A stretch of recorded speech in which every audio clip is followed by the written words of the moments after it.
It's the middle of the night. A knock rattles your wooden door. Outside stands a terrified husband, begging you to save his wife. She's been in labor for hours. There's blood, too much blood. And there's no hospital to call, no sterile room, waiting, just you, your hands, and what little you know of herbs and hope. Would you answer that door?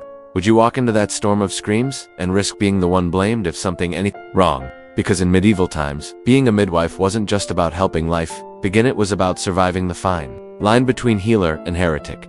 Let's step into that world. Let's see why you wouldn't last a single day in her shoes. Before we begin, close your eyes and take a slow breath. In this story, we're not watching history from afar. We're stepping into it barefoot, burdened, and expected to hold a household together in a world where survival is never guaranteed.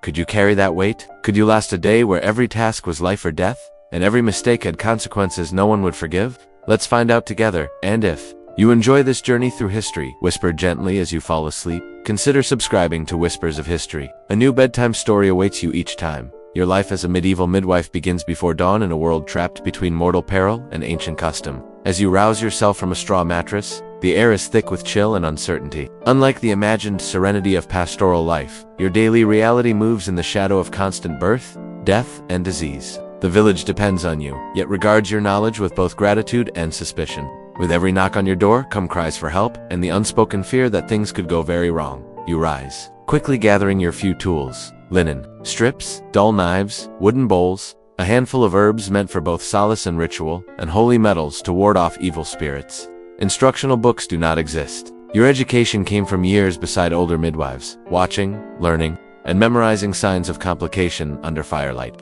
Your wisdom is practical, experiential, and, at times, dangerously at odds with church doctrine. Walking the muddy paths to a laboring woman's home, you keep your head down. Midwives are paradoxes here, essential in emergencies, yet always one accusation away from being deemed witches or blamed for an infant's deformity or a mother's death. The church tolerates your presence, but rarely supports your autonomy. Rumors cling to you like a second skin. To survive, you must balance folk wisdom with religious rituals. Befriend the priest while maintaining trust with the village women, and never falter in public compassion. If you grieve privately over each failure, arrival at a birth is tense. The house is cramped, the air stale, thick with sweat and incense. The expectant mother prays aloud, clutching to hope in old wives' tales. Family members hover, men nervously excluded, other women wringing their hands, some watching you with steely scrutiny. No one truly relaxes until you take charge, your confidence masking the knowledge that medieval birth is perilous at best. Your counsel calms nerves, directing women to gather clean linen, warm water, or fetch herbs, each step shadowed by the memory of births you've witnessed that ended poorly. The actual process is a marathon of suffering and uncertainty. There are no painkillers except for a mug of ale laced with poppy or valerian, nothing to ward off infection beyond your cleanest rags and prayers. You depend on gentle but firm hands guiding the laboring woman through wave after wave of pain. All the while, you monitor for signs of disaster, bleeding, fever, a baby positioned the wrong way. Time stretches into agony, every instinct tuned to dangers that could spiral into catastrophe in minutes. Supporting women through childbirth is only half your duty. When trouble comes, stalled labor, breech baby, convulsions, you are expected to act. Sometimes, the only tools are your fingers and courage. In dire cases, you might attempt desperate interventions handed down by generations. Manual turning, herbal compresses, even rudimentary forceps if fortune favors you with access. Often, faith is all you have left, reciting prayers or directing relatives to invoke patron saints of childbirth. You promise hope where you privately see risk, knowing too well the boundaries of your art. When birth ends, enjoy a healthy cry, color returning to a mother's face. The relief is palpable and deeply personal. You help clean the infant, cut the cord, and deliver the afterbirth, all while fending off chills, blood loss, or shock. The family blesses you with food, coins, or, more precious, gratitude. But every success is measured against failures. Babies, born blue and silent, mothers fading from fever or hemorrhage. Each loss stays with you, a shadow you can barely admit. Your standing in the community hinges on these outcomes. Praise rises quickly, but suspicion comes quicker should anything go wrong. A dead child could earn whispers of malpractice, or even witchcraft, especially if the infant bears a mark or if the mother's agony was too great or too short. Surviving as a midwife means developing a thick skin and an impeccable sense of social navigation. You craft alliances among influential matrons, provide herbal remedies for neighbors, and attend church regularly, outward demonstrations of piety, shielding you from the village's deeper fears about your power. Protection is vital, as is humility. The medieval midwife treads a line between reverence and risk. In a world where religious law and folk tradition collide, where medicine is both sacred and suspect, your path is both indispensable and dangerously exposed. Every day you live is a triumph over ignorance, superstition, and the caprices of fate. Every life you help bring into the world is a fragile hope grown from centuries of trial and error.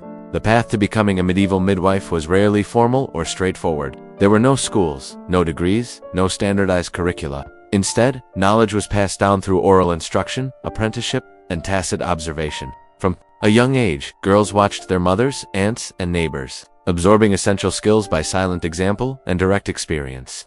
This informal training was crucial, yet fraught with limitations. Without anatomical texts accessible to women, much of the understanding of the female body was speculative and deeply interwoven with superstition and theology. Midwives held a paradoxical place in society, vital yet suspect, revered yet marginalized. Their wisdom on pregnancy and childbirth was unparalleled among women, but they remained outside formal medical hierarchies dominated by male physicians. The church's ambivalence added complexity.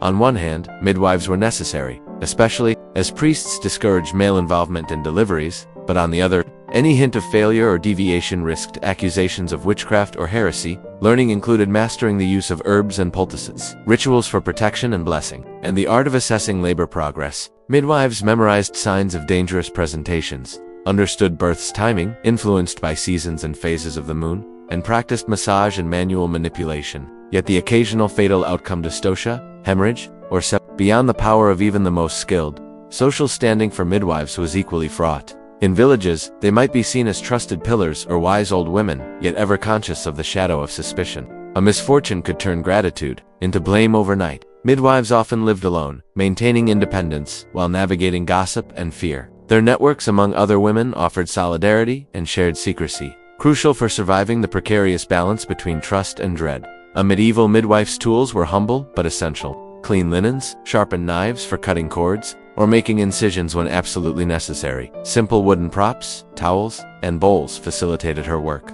Without sterile conditions, cleanliness was a skill and a ritual intertwined. Washing hands and tools with boiling water or herbal infusions when possible. Herbs played an enormous role: poppies for pain relief, rue to strengthen the womb, yarrow to speed delivery, and porcupine quills rumored to deter demons from invading the birthing chamber. Midwives were also skilled in preparing infusions and compresses to alleviate symptoms or bolster weak bodies. Protective rituals shadowed every step. Prayers, the recitation of saints' names, and the lighting of candles created a liminal space believed to shield mother and child from evil spirits. Superstition mingled with urgent practicalities. A charm might ward off the infamous witch's mark or calm a restless labor. The midwife also had to manage the emotional landscape. She comforted panicked mothers, admonished nervous husbands, and balanced the frantic hopes of family members confined to the cramped room. Her words, steadying and sure, could summon courage or gently prepare them for grief. Childbirth was steeped in ritual and fear. The mother's purity, the timing of labor, and the conditions of the delivery room were all considered critical to the outcome. Superstition was a survival strategy. Evil eye, curses, and the presence of witches were blamed for complications beyond human control. Midwives were sometimes accompanied by wise women versed in folklore, or those known to have knowledge of the occult. They might carry amulets, use secret herbs, or perform exorcisms if the newborn was stillborn or if the mother fell gravely ill. Still, the reality was brutal. Maternal mortality remained staggeringly high, and the midwife was often powerless to prevent it. When death came, ritual options narrowed. Proper burial rites for mother and child were vital, lest their spirits return to harm the living. Midwives might assist in washing the dead, wrapping them in linens blessed by the priest, and arranging discreet burial. Infant mortality was similarly rampant. Wet nurses, if available, might care for the child, but many infants depended solely on the mother's milk. Hers vulnerable to illness and exhaustion. The midwife's role extended to advising on feeding, hygiene, and sleep. But knowledge was limited, and superstition rife. For many women, the midwife was the first and last line of defense.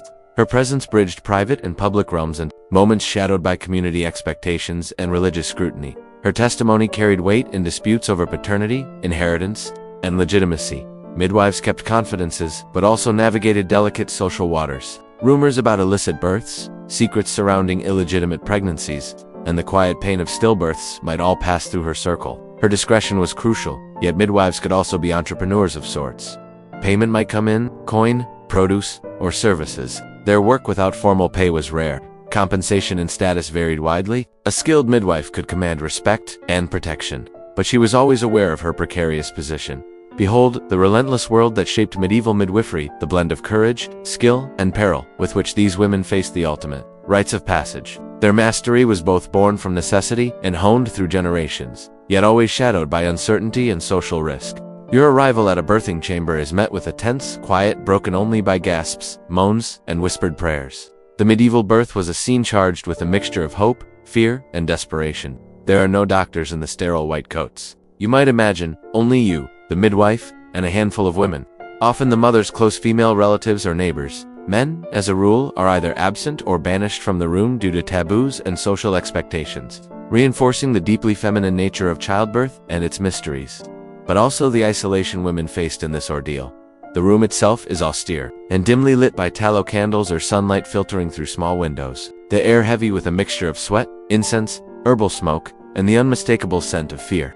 You work quickly to arrange linens, boiling water, and any herbal tinctures or compresses you have. Cleanliness is a hope rather than a guarantee. Sheets rarely see wash as often as required, and water delivery depends on proximity to wells or rain collection. This environment is fertile ground for infection, though you do your best to sterilize hands and tools with boiling water or vinegar. Even if you don't understand germ theory, the laboring woman's pain is raw and unmediated. There are no effective anesthetics.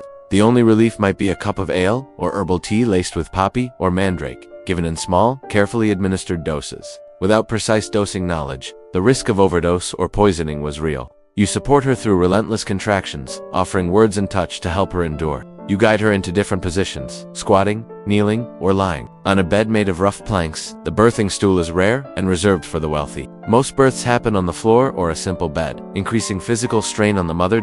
As the labor intensifies. You watch for signs of complications, prolonged labor, distress in the mother, or malpresentation of the baby. You palpitate the mother's abdomen to estimate the baby's position. Tense yourself for the possibility of difficult births like breech or shoulder dystocia. Without surgical options or modern monitoring, your knowledge and hands are all that stand between life and death. You may have to perform painful interventions based on inherited lore, cutting ligaments, attempting manual repositioning of the baby, or in extreme cases, initiating primitive forms of turning the fetus, all while praying and begging for divine intervention. The delivery itself is a moment of intense labor and hope. When the baby crowns, you encourage and help the mother to push, timing your support with every contraction. You catch the infant as it emerges, quickly clearing airways with linen cloth and stimulating cries as signs of life. The cord is clamped and cut with a clean knife, water boiled if possible, and you carefully deliver the placenta, mindful that retained placenta might cause deadly infections or hemorrhages. You watch keenly for excessive bleeding or fainting spells. Without transfusions or medicines to stop blood loss, such conditions could quickly turn fatal. Amidst this process, your presence serves as more than medical. You are counselor and spiritual anchor, murmuring prayers, invoking saints, and narrating old wisdom to instill calm and confidence. The mother's family depends on you to embody hope itself. Yet behind your calm facade lies the intimate knowledge of how often hope is shattered, how many women quietly pale and yield, how many babies limp and fail to cry. No one speaks openly of death, but it shadows the birthing chamber like an uninvited guest. If all goes well, you transition swiftly to cleaning the newborn, wrapping it in swaddling linens woven by the mother's own hands. Breastfeeding is encouraged immediately, as colostrum is recognized as vital nourishment, though many mothers struggle physically or emotionally with this first task. You advise nursing schedules and introduce the mother to basic infant care, feeding, swaddling, warmth, and hygiene. Wet nurses might be called upon in wealthier households or circumstances where the mother cannot breastfeed, though this also risks transmitting infections. If complications arise, such as a stillbirth, mother's collapse, or severe duties expand to managing grief, conducting prayers for the dying or dead, and preparing the body for burial. The emotional labor here is profound, but largely invisible to outsiders. You comfort family members, organize wake rituals, and prepare the woman's body with sacred oils or herbs to protect her spirit during its passage. Each death teaches you a painful lesson and adds to your wary wisdom. Your work extends beyond the birthing moment. Infant and maternal mortality rates in medieval Europe were catastrophically high, with estimates of maternal death ranging from 1 in 50 to 1 in 100 births, and infant mortality often exceeding 30% within the first year. You are expected to return to the family frequently, monitoring for childbed fever, postpartum infections, treating nipple infections, cleansing wounds, and combating ailments you suspect are caused by evil influences or moral failings. Despite the medical limitations, a successful midwife gains respect and influence. You become a repository of crucial knowledge about fertility, birth spacing, contraception, mostly herbal and often unreliable, and women's health. Communities rely on your counsel for preserving lineages, negotiating marriage and dowry practices, and stabilizing fragile rural populations. However, your authority is often challenged by religious officials or learned male doctors who viewed midwifery as suspicious or superstitious, limiting your scope and formally excluding you from medical colleges and licensing systems that developed. Later. Your life remains a precarious balancing act between ancient traditions and emerging scientific thought, between reverence and fear, survival and near constant risk. Social stigma hovers, for you are also sometimes accused of witchcraft, especially when births end tragically or children are stillborn or malformed. Several laws and church edicts seek to control your practice or marginalize you altogether, yet you persist, drawing strength from generations of women who came before and countless lives you have touched. In conclusion, your role as a medieval midwife was a crucible of physical, emotional, and spiritual trial. The birthing chamber was both battleground and sanctuary, where life and death churned relentlessly. Your hands carried the hopes of families and communities, and your endurance shaped the fate of generations. To survive, you had to be skilled, prudent, compassionate, and endlessly resilient, qualities that history remembers even if the midwives themselves often remain unnamed. As the village's trusted midwife, you understand that every birth you attend holds the fragile line between life and death, but beneath that, there are darker and more insidious shadows looming. Your knowledge of herbs, bodies, and childbirth sets you apart, but also makes you a target. In a time when fear was more common than understanding, midwives were easy scapegoats when misfortune struck. When a mother died in childbirth or a child was stillborn, whispers often turned to darker explanations. Was it fate, or had the midwife's hands unwittingly caused a curse? Your expertise was misunderstood or feared. You might hear villagers muttering that you consorted with spirits, or worse, with the devil. These suspicions carried deadly weight across medieval Europe. Midwives, especially those living solitary lives, were vulnerable to accusations of witchcraft or sorcery. Church authorities played a contradictory role. While needing skilled midwives to ensure the continuation of the population and baptize newborns, the church also wielded suspicion to keep control. Their fear of any independent female power fed the narrative that midwives, with their secret lore of herbs, birth, and women's bodies, might be witches in disguise. Inquisitions and trials occasionally demanded midwives confess to diabolical acts, often extracted under unimaginable torment. Your reputation in the parish could shift overnight. A successful delivery brought community praise and sometimes modest gifts, but tragedy bred rumors. You might be ostracized or prohibited from entering certain homes. The local priest, who often depended on you yet feared your influence, might preach sermons warning of sinful women who seduce the devil's power. Some midwives faced formal bans, exile, or worse, executions, often framed as necessary purifications. Wise women and midwives battled such dangers by weaving their knowledge carefully into acceptable religious frameworks. You might recite saints' prayers, carry holy relics, or perform rituals blending Christianity and folk tradition to fend off ill fate and suspicion. These devotional practices were vital not just for spiritual protection, but for securing your place amid clergy and laity alike. The fine line between healer and witch was perilous. Your remedies might be potions that calmed labor pains or cauterized wounds, but to some, those same potions could be poison or tools of the devil. You hear stories of midwives who cast spells to control fertility or punish unfaithful wives. The line between medicine and magic blurred, a dangerous conflation in an age of limited science and tremendous anxiety. Midwives often maintained networks of mutual aid and secrecy. Older women passed down knowledge orally, recipes for pain, relief, herbs for miscarriage, chants for strength, preserving a wisdom the church refused to codify officially. These oral traditions sustained countless families, yet also placed you firmly outside formal knowledge, reinforcing the church's disdain and the public's ambivalence.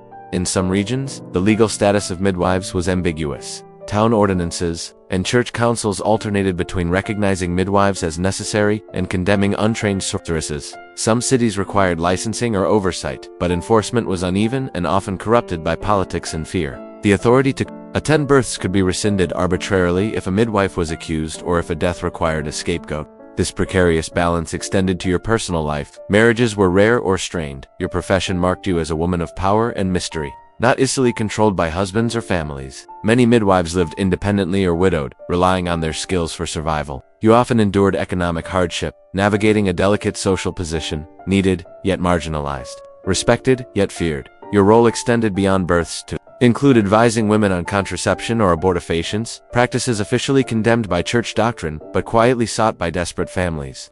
Your knowledge of herbal fertility control was a guarded secret. Failure to produce heirs brought social stigma, but you quietly offered relief and hope to those caught between duty and desire.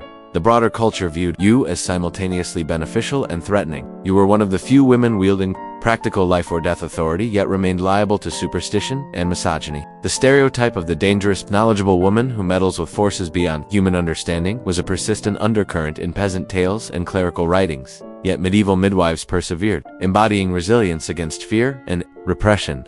You balanced practical care with spiritual vigilance, community trust with anxious suspicion. Your survival demanded not just skill, but political savvy, piety, and the ability to navigate a landscape where each success steeply raised expectations and each failure could mean ruin. In this dangerous, liminal role, you represent a paradox of medieval life, a woman vital to the continuance of family and society, forced to exist on society's margins, fighting both physical peril and social persecution. As dawn settles upon the medieval village, you, the midwife, carry not just the tangible tools of your trade but also a vast repository of whispered knowledge often kept hidden from men, the clergy, and even the women you serve. Beyond tending births, you are a custodian of secrets, techniques, and remedies for contraception, abortion, fertility management, and female health passed down through generations, often veiled in cryptic language and gestures. Your role as a healer extends beyond the delivery chamber. You counsel women on spacing their children, preventing unwanted pregnancies, or ending early ones, subjects clouded in moral and religious ambiguity but no less vital to survival. With infant mortality and maternal depletion high, the ability to manage family size could mean the difference between life and destitution. Contraceptive and abortifacient practices relied heavily on plants, potions, and rituals. You gather and prepare herbs like pennyroyal, rue, willow bark, and silvermeach, believed to have properties to either block conception or induce miscarriage. Recipes are carefully guarded, often encoded in rhymes or folk tales to evade church scrutiny. Despite your efforts, many remedies were unreliable or dangerous. Overdosing could cause poisoning or sterility. You weighed each treatment's risks, guided by experience and necessity rather than certainty. The church's stance on such practices was unequivocal. Contraception and abortion were sinful acts, violations of divine law and natural order. Yet, enforcement was sporadic and focused mainly on public cases. In private, women turned to you for discreet help, often at great personal risk for all involved. You balanced compassion with caution, aware that exposure could bring punishment or ostracism. Communication about these topics was subtle and coded. You taught women how to use signs and tokens, telling a husband to withdraw at certain moments, wearing particular herbs as talismans, or timing relations with lunar cycles believed to influence fertility. These strategies constituted a clandestine toolkit of female agency in a society that otherwise limited women's control over their bodies. Your knowledge was deeply embedded in local custom and oral tradition. Midwives were often sought after for their proficiency not only in birth but in managing complex reproductive health matters. Younger women learned from you not just the mechanics of childbirth but the social navigation of sexuality and motherhood. This transmission ensured a lineage of resilience. At times, your expertise included healing gynecological ailments, menstrual irregularities, infections, infertility, and trauma from childbirth or abuse. Remedies were herbal but also ritualistic, involving prayers, charms, and ritual baths. You served as physician, priestess, and counselor rolled into one, roles often rejected or ignored by formal medical institutions, dominated by male physicians. Despite this crucial knowledge, you operated in a shadowed social space. Church doctrine sought to suppress feminine knowledge, equating it with witchcraft or heresy. The famous Malleus Maleficarum demonized midwives and wise women, warning that their secrets were tools of the devil. You lived under constant threat yet persevered, your role indispensable for community survival. Many midwives formed networks of solidarity. These alliances provided safety, shared knowledge, and resistance against persecution. You passed stories and remedies discreetly, cautioning apprentices on whom to trust. In some regions, midwives banded together to advocate legitimacy, petition authorities, or share resources. These communities of practice shaped female healthcare over centuries. Your status varied greatly by region, class, and time. Noble families might employ midwives as trusted household members, while poorer women relied on village midwives whose compensation ranged from coin to goods or favors. Despite disparities, all recognized your expertise as critical. No birth was considered complete without your presence. However, your authority was challenged constantly. Male physicians increasingly sought to monopolize childbirth in urban settings, framing midwifery as untrained and superstitious. In some places, medical licensing excluded midwives. In others, training programs co-opted their knowledge with little credit. You had to adapt, embrace new medical ideas cautiously, and maintain trust among women who might be wary of outsiders. At times, Your work intersected with the politics of medicine and gender. You encountered legal battles over rights to attend births, the scope of your practice, and your place in the social order. Some midwives gained recognition as experts. Others were prosecuted for unauthorized practice. The tension between tradition and medical professionalization played out in your daily life, revealing broader struggles over women's bodily autonomy. Your life as a medieval midwife was thus one of constant negotiation between empirical knowledge and superstition, healing and heresy, secrecy and public trust. You wielded hidden power in shaping family life, maternal survival, and community health. Despite societal efforts to marginalize your role, in this balancing act, you embodied the profound complexity of medieval womanhood, simultaneously healer, spiritual guardian, social mediator, and keeper of secrets. Your resilience and skill allowed countless women to navigate perilous pregnancies and precarious lives. Even if history only rarely acknowledges your contributions, the medieval marketplace bustled with life, a riot of colors, smells, and sounds, blending trade with unspoken social negotiation. Among the common goods grain tools, candles were bolts of fabric, threads of silk, and delicate lace. Clothing in medieval Europe was never just about warmth or protection. It was a complex language of power, gender, status, and most importantly, desire. For a medieval woman, what you wore was a message worn visibly, a dance of modesty and seduction, carefully choreographed under the watchful eyes of church and community. Sumptuary laws tried to codify who could wear what, limiting the use of certain fabrics, colors, or adornments to the nobility. Purple was reserved for royalty, silk was a luxury few could afford, and pearls or fur often marked wealth or rank. Yet these rules were unevenly enforced. Wealthy commoners sometimes flaunted restrictions, while nobles found creative loopholes. Within these constraints, women asserted influence, their choices intentional or subtle, signaling marital status, availability, and social alliances in ways words never could. Fashion was especially charged for women, for clothing could veil as much as reveal. The carefully laced bodices, often with swept skirts and flowing sleeves, shaped not just the body's silhouette but a woman's social identity. Veils and wimples signified modesty and piety, but the rich fabrics beneath whispered of wealth and desire. A gown's neckline might dip just enough to tantalize without scandal, and the way a sleeve slipped to reveal a slender wrist or hand could spark gossip or longing. Hair, too, held power and symbolism. The church insisted it be covered or braided tightly to prevent sinful thoughts in onlookers. Yet behind closed doors, women brushed and scented their hair with lavender or rosemary, gambling with the tension between religious ideals and human nature. A woman's unbound hair was sometimes seen as a sign of sexual availability or wild spirits, but also a private pleasure, ritualized and cherished. Men's fashion equally spoke volumes. From pointed shoes, palaine rumored to signify virility, to elaborate codpieces that played with exaggeration and status. Clothing for men wasn't merely masculine, armor it was theater, a performance of power and desire. Nobles adorned themselves to impress at court but also to entice and control alliances, bargaining in silk and velvet as much as in land and politics. The tension between clothing as concealment and clothing as provocation threads through medieval life. Church preached restraint, equating modesty with spiritual virtue, warning that seductive garments tempted men and spurred sin. Sermons thundered against the devil's fabric, denouncing tight sleeves and rich colors as gateways to lust. Women were cautioned that their dress could lead men astray or encourage diabolical temptation. Yet the reality was far more nuanced. Fashion was a tool of female agency amid restrictions. Women found clever ways to break rules with hymns, hidden slits, finely embroidered gloves gifted to favored men. Such details conveyed messages only the savvy understood, creating a parallel code beneath official morality. A sluice of desire ran beneath the surface, as vibrant and persistent as the colors of the silks themselves. Prostitution added further layers to this fashion tableau. Sex workers often wore distinctive clothing by law or custom red hooded cloaks, long belts, or unique hats that marked them as both separate and visible. These markers protected clients and regulated the sex trade, but also reinforced social stigma. Within the walls of brothels, the same garments were worn with defiant pride, signaling identity and community. These women, marginalized yet essential, twisted fashion into armor of survival and subtle rebellion. Fashion itself became a battleground for control and expression. Sumptuary laws created boundaries.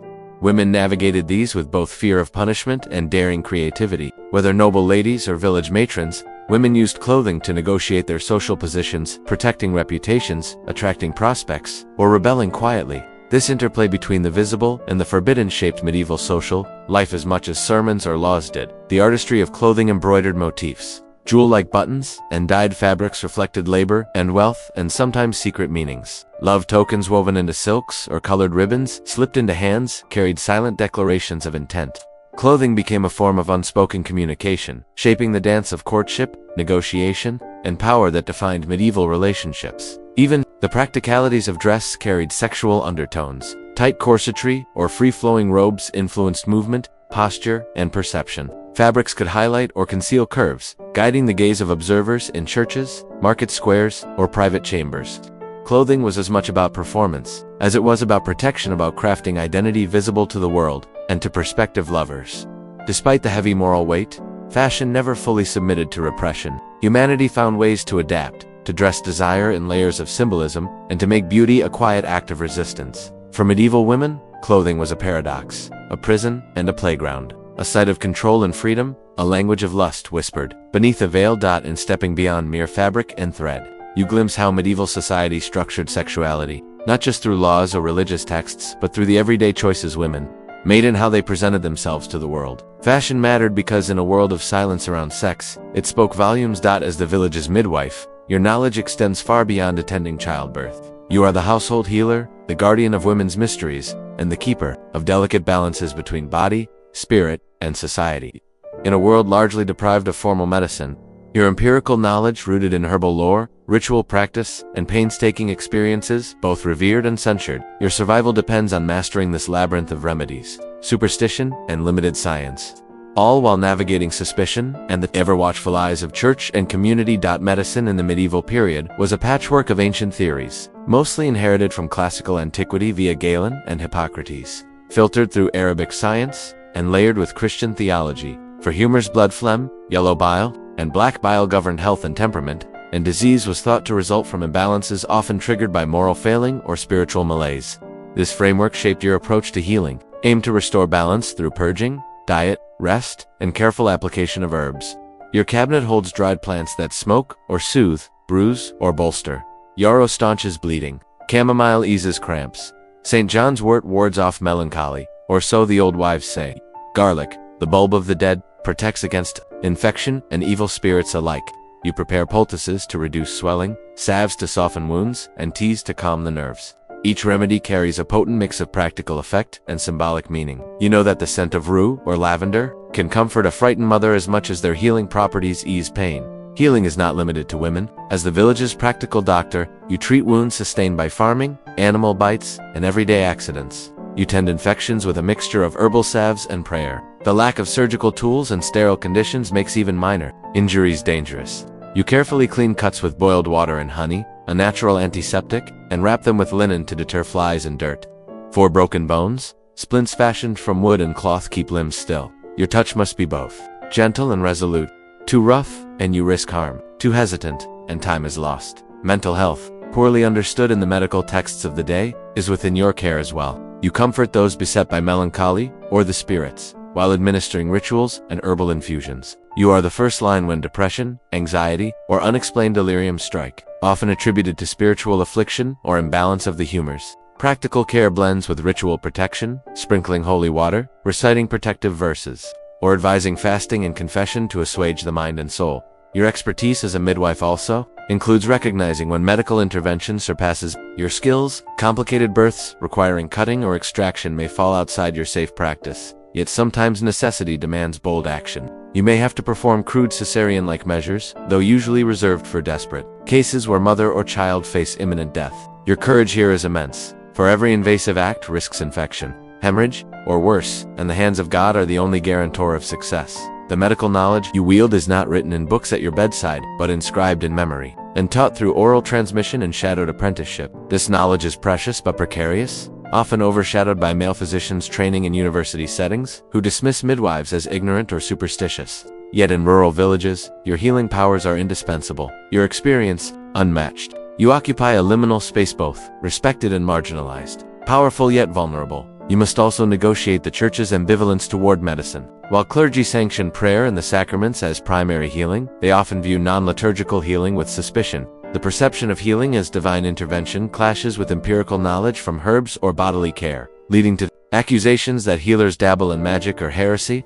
Your remedies walk a tightrope between accepted Christian practice and outlawed pagan tradition. To protect yourself, you wrap your healing in the language of faith. You bless your herbs, Invoke saints like Saint Margaret or Saint Agatha, patrons of childbirth and healing, and encourage mothers to pray fervently for safe delivery. Holy water sprinkled on wounds merges with the cleansing effect of herbal rinses, symbolizing the unity of spiritual and physical cure. Social survival necessitates this balancing act of devotion and practical care. Your role also requires delicate diplomacy. You comfort families facing grim prognoses, soothe grieving mothers who lost children to the perils of birth or infancy, and manage expectations in a world where death is ever present. Your patience and empathy are as vital as your medical skill, for families often view you as both lifeline and scapegoat depending on outcomes. The social bonds you cultivate extend beyond healing. You mentor younger women, passing on oral traditions and practical wisdom. This apprenticeship system preserves knowledge vulnerable to loss through absence or death. Your teachings encompass not only techniques, but also the ethics of care, discretion, and community leadership. You are an anchor of female knowledge and solidarity. Despite your expertise, dangers abound not just from physical risks of infection or injury during treatments, but from social threats. Accusations of witchcraft, jealousy, or poor outcomes can lead to exile, prosecution, or violence.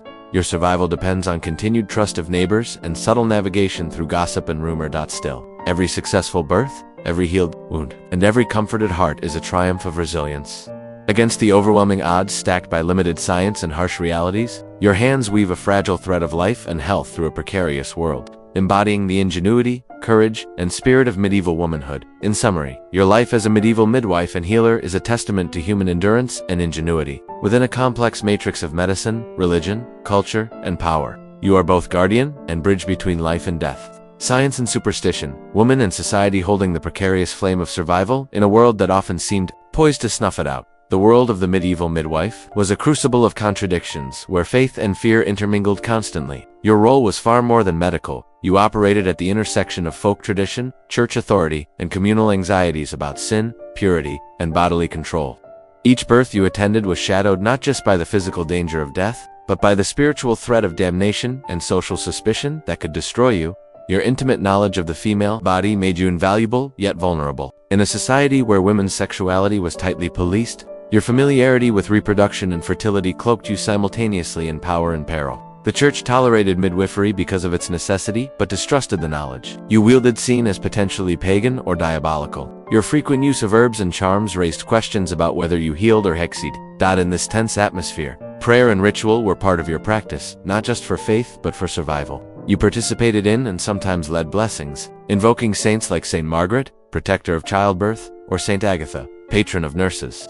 Your hands sprinkled holy water on the mother's abdomen or anointed her with blessed oils, weaving Christian protection into every step of labor. These acts helped reassure families, strengthen your social legitimacy, and fend off accusations of witchcraft. You also had to manage the legal and social expectations surrounding birth and marriage. Sometimes, your testimony as a midwife was pivotal in settling disputes about legitimacy, inheritance, or accusations of adultery.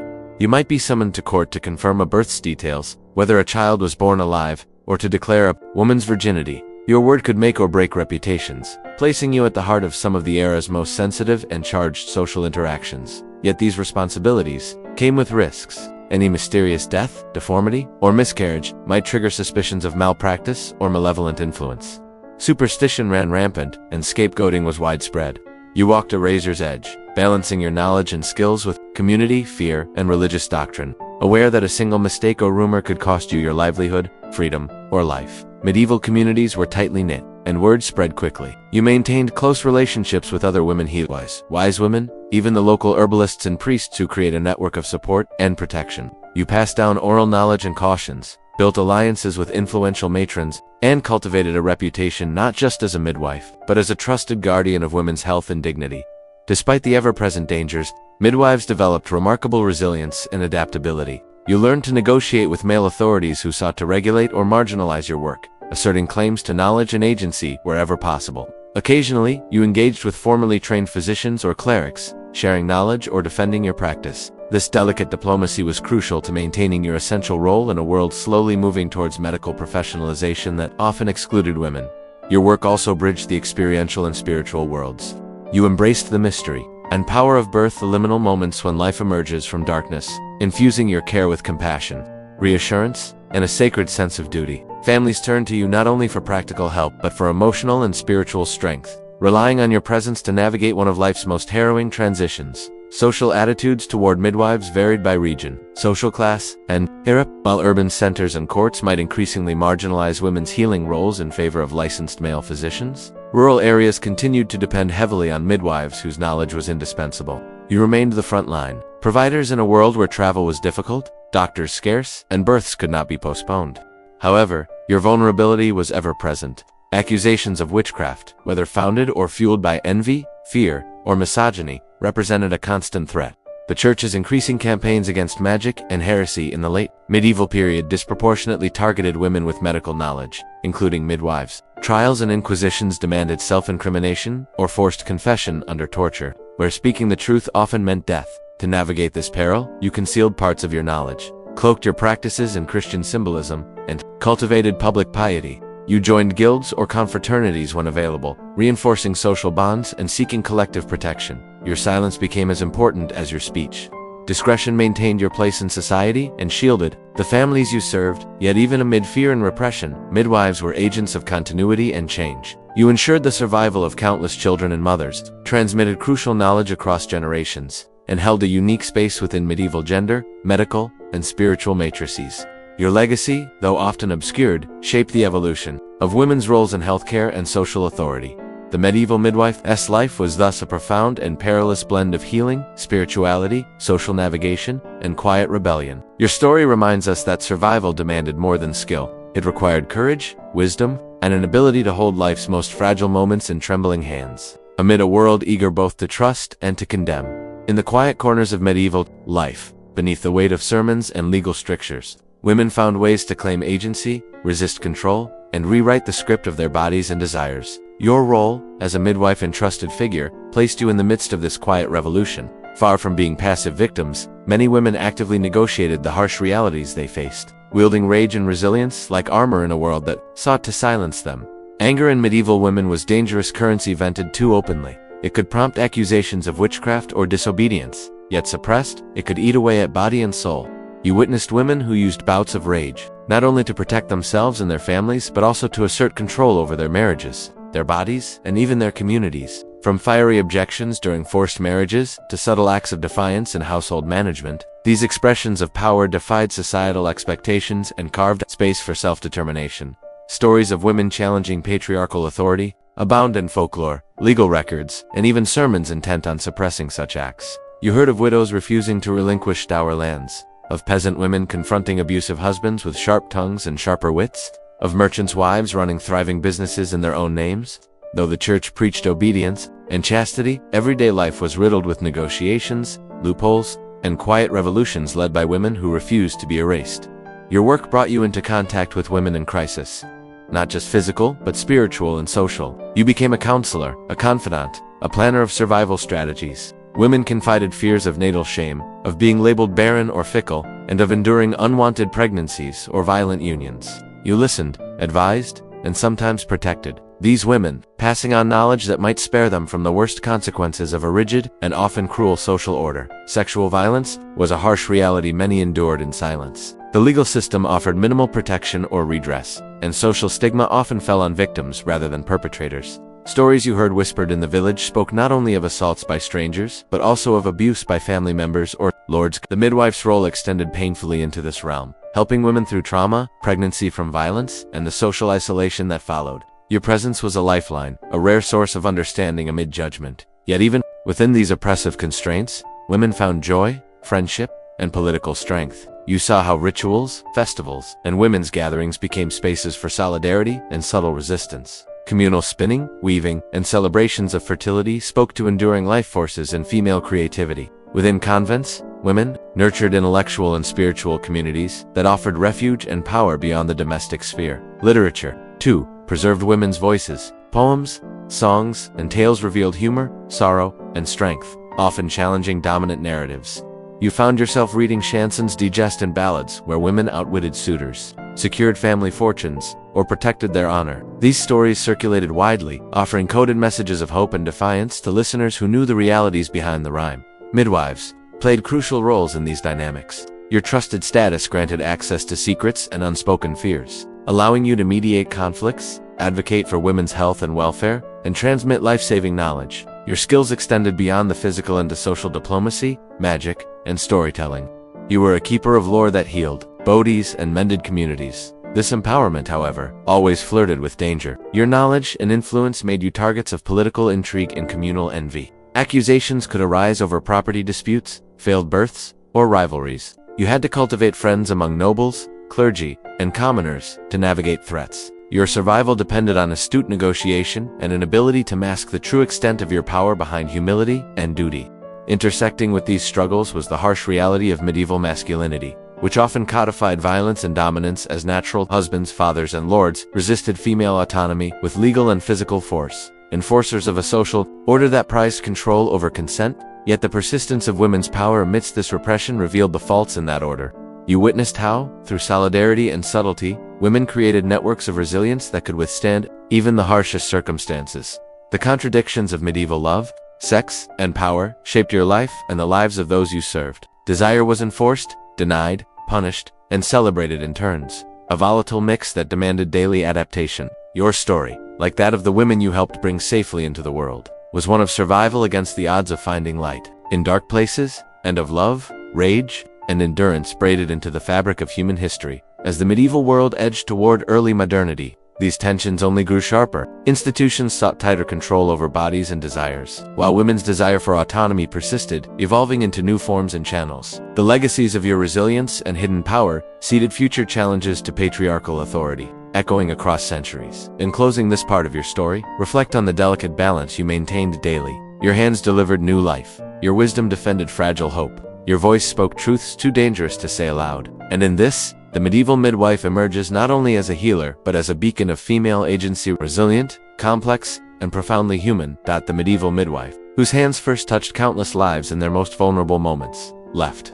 a legacy woven deeply yet invisibly into the fabric of history. Though often living and dying in the shadows of skepticism, accusation, and marginalization, your essential role shaped generations, communities, and the evolving narratives of women's knowledge and power. As this story closes, it is worth reflecting on how your life resonates far beyond the flickering flames of the birthing chamber. Your craft was almost entirely oral, a tradition carried on through the intuition, experience, and stories of women who survived long enough to teach others. The lack of formal recognition or written records means your name rarely appears in official chronicles or legal codes, but your impact courses through them nonetheless. In court cases, parish records, and even in the work of men who wrestled with anatomical discoveries, the midwife's knowledge, practical, empirical, and embedded in everyday life, persisted.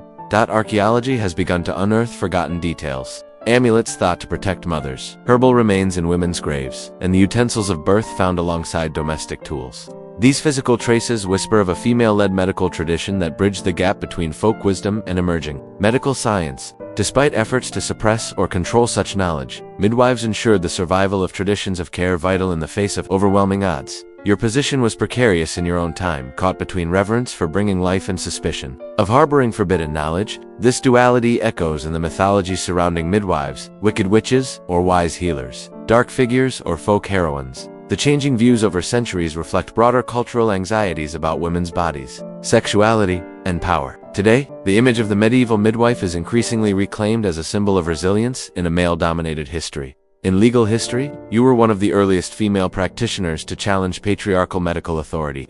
Your practice anticipated the formalization of obstetrics centuries later and highlighted the complex intersections of gender, law, and health. Cases where your testimony determined legitimacy or inheritance underscore the vital social weight your knowledge held, even if society often denied you professional status or respect. Midwifery also represents an early form of women's knowledge, unmediated by male institutions. Where universities barred women, you innovated in kitchens and parlors, crafting remedies and rituals out of necessity. This knowledge was dynamic, adapting to new herbal discoveries, cross-cultural influences, and technological changes like the introduction of midwifery manuals and eventually formal training. Your legacy is thus both traditional and evolutionary. In literature and folklore, your image shifted over time from feared witch-like figures to community matriarchs and nurturers. The revival of interest in women's history and feminist scholarship in recent decades has spotlighted your role, recognizing the midwife as both healer and cultural custodian. Your story challenges stereotypes about medieval womanhood, demonstrating the agency, expertise, and courage needed to survive and serve.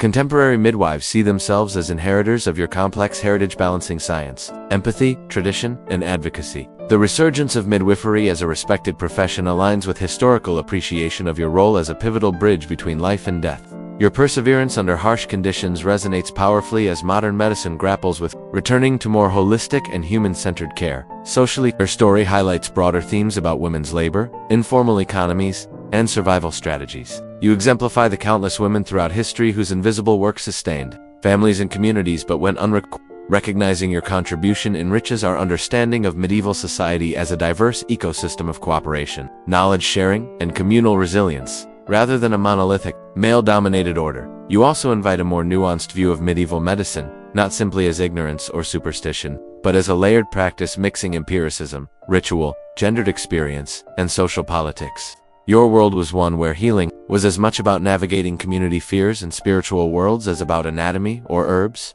and where care was a form of power and survival. In the realm of cultural memory, you appear in art, music, and storytelling reimagined with nuance, complexity, and respect. Festivals and educational programs now celebrate your craft, restoring dignity to a profession long shadowed by myth and misconception. Public history projects emphasize the human stories behind the anonymous, acknowledging your labor's role in shaping lives, families, and societies. Your endurance against the dangers of birth, social stigma, and legal persecution is a testament to the resilience of women's knowledge systems. In many ways, your life embodies the paradox of medieval womanhood, powerful yet constrained, central yet marginal, vital yet vulnerable. As the world changed with the Renaissance, scientific revolutions, and the birth of formal medicine, midwifery faced challenges and transformations. Yet your knowledge persisted in pockets, influencing modern obstetrics and women's health advocacy. The echoes of your practice remind us to value not only written history but the oral, the physical, the interpersonal dimensions of survival. In closing, the medieval midwife stands as a symbol of human tenacity, compassion, and the complex intersections of gender, knowledge, and power. Your hands bore the weight of life and death. Your wisdom navigated the impossible. Your story, though often untold, weaves through history as a quiet but indelible thread, one that honors the struggles and triumphs of countless women who, like you, faced a world impossible to survive yet shaped by those who dared.